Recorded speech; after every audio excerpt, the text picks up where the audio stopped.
So, do you have a child who wants to do YouTube? They're real excited about YouTube and you don't know what advice to give them? That's actually the conversation we're going to be having today. We'll give you some advice.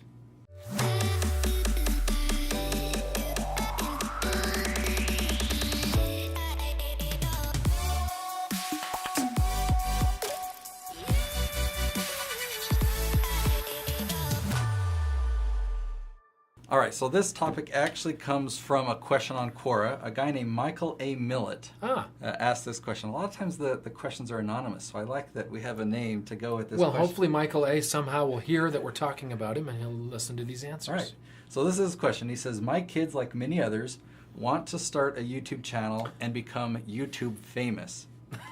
How do I balance managing their expectations while encouraging them to pursue a passion? So I assume that by you're wanting to manage their expectations, meaning you know that they're not going to succeed and you want, like, how do I let them down gently? Well, I don't know if he means that, right? But I mean, there is a balance between encouraging your kids to want to do more and to get out there and to do things. And clearly, doing YouTube stuff would be something they could have the resources perhaps to actually do. But also, yeah, he's saying, yeah, I don't want them to think that they're going to be famous. Or personally, would that even matter that they be famous? But kids want to be famous all the time. They think that's... My first thought when I heard that is, one, there's no need to manage expectations. You can let them have these experiences or learn, or go out and try things, and they'll learn. They'll kind of understand. Like, for example, my kids, they approached me about a year and a half ago wanting to do a YouTube channel. YouTube for them is a lot of things like Studio C.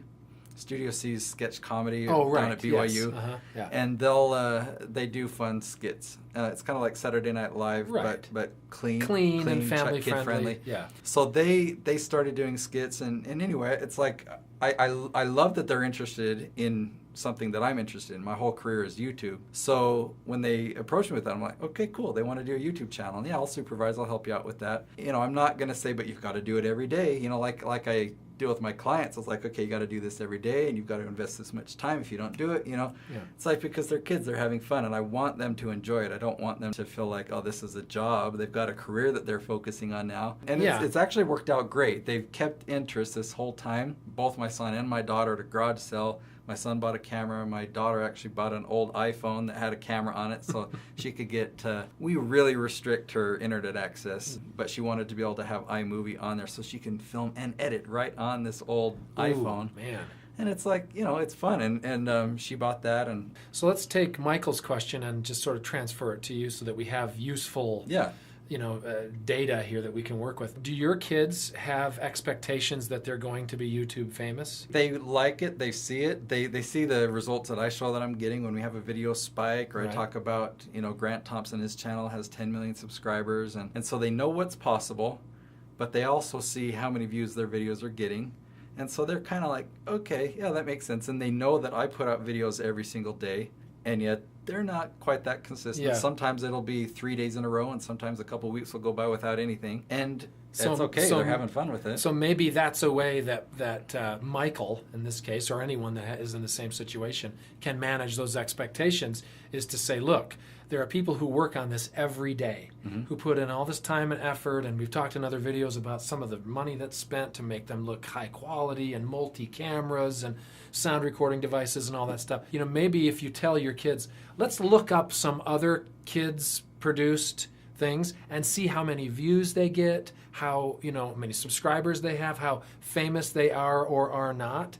And as long as I think they understand that probably the vast majority of kids that are doing YouTube videos are getting a handful of views from Granny and Grandpa and the aunts and uncles in the Bahamas or whatever, you know what I'm saying? And then there are some who do punch through.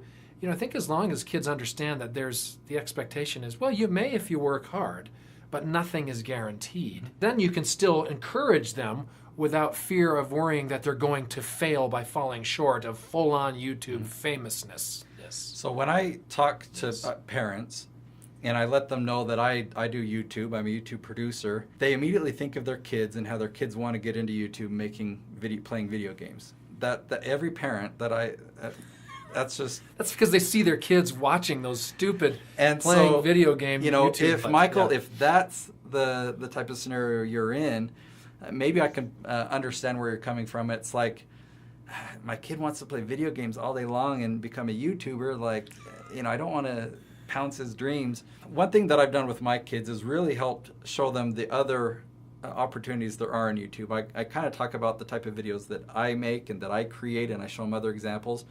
Recently, me and a partner on one of my channels, we earned the YouTube Silver Play button. Mm-hmm. You get that when you cross 100,000 subscribers. Okay. Pretty big deal. And we went to an event, and we did this cool thing up on stage because there was an event going on, and Chris Crone and I both earned this award.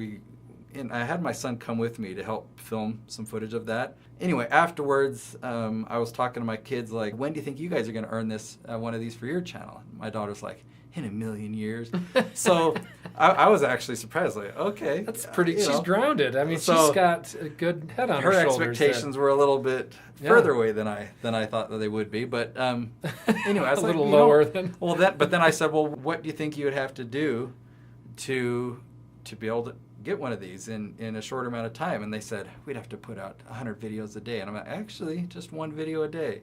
And I'm like, oh, so because I do this stuff every day, I know how to answer those questions, and I know what it really does take. So it's kind of been fun. But, you might be surprised if maybe your kids understand that the immediate expectation is that maybe you won't be famous right away. Maybe you won't hit the silver beaver. What's it? The silver play button. That's the Boy Scouts. Sorry, the silver beaver award.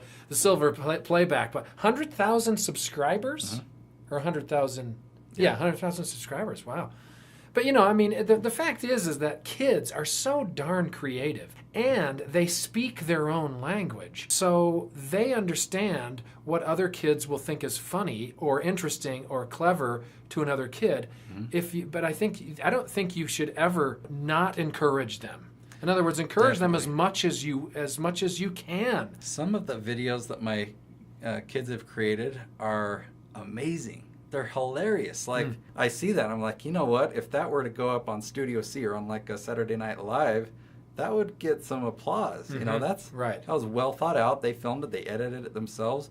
I would say 75-80% of them are pretty lame. Right. But they're having fun, and their friends like them. Exactly, and that's the key. But they're totally learning, and so I think it's a great experience. My youngest son is 16 years old, and he has a sense of humor that is clearly reflective of this generation, because I don't get any of it. Mm-hmm. I mean, he is making himself die with laughter. His friends are all cracking up, and I barely understand what just came out of his mouth. And it's not, like some weird other language. I'm not that old. It's not like these kids with the hippie talk, or anything like that. It's just, this humor is just bizarre. But if he puts something out there and I go, oh, that's interesting, son. But his friends will all like it. They all love it. They all want to share it. It's like, I think it's stupid. But I would never say that to him. And he doesn't Hopefully watch he doesn't this. watch this. No, he would never watch this. He's watching people playing video games, for heaven's sake. So. Okay, one last point. Yeah. YouTube famous, a lot of times we can also talk about making money, because they'll see these YouTube gamers, or they'll see other YouTubers and either assume or know that they're making money on YouTube. Okay. And it is possible to make money on YouTube, but I want to emphasize that it's actually way easier to make money if you've got a business. Right. So, if you teach your kids principles of business and entrepreneurship, and actually how you can create something of value and exchange that, you sell that and make money. If they can start to see YouTube in that light and what you could do with YouTube to promote a business, or think of YouTube at least as a business, that will really set some more realistic expectations. It's not just, I'm going to play video games all day long and become a millionaire. Right. Setting financial and business-related expectations is another responsibility of Ma and Pa, I would imagine. All right, hopefully you found this video helpful. Take 3. Hopefully. Just subscribe.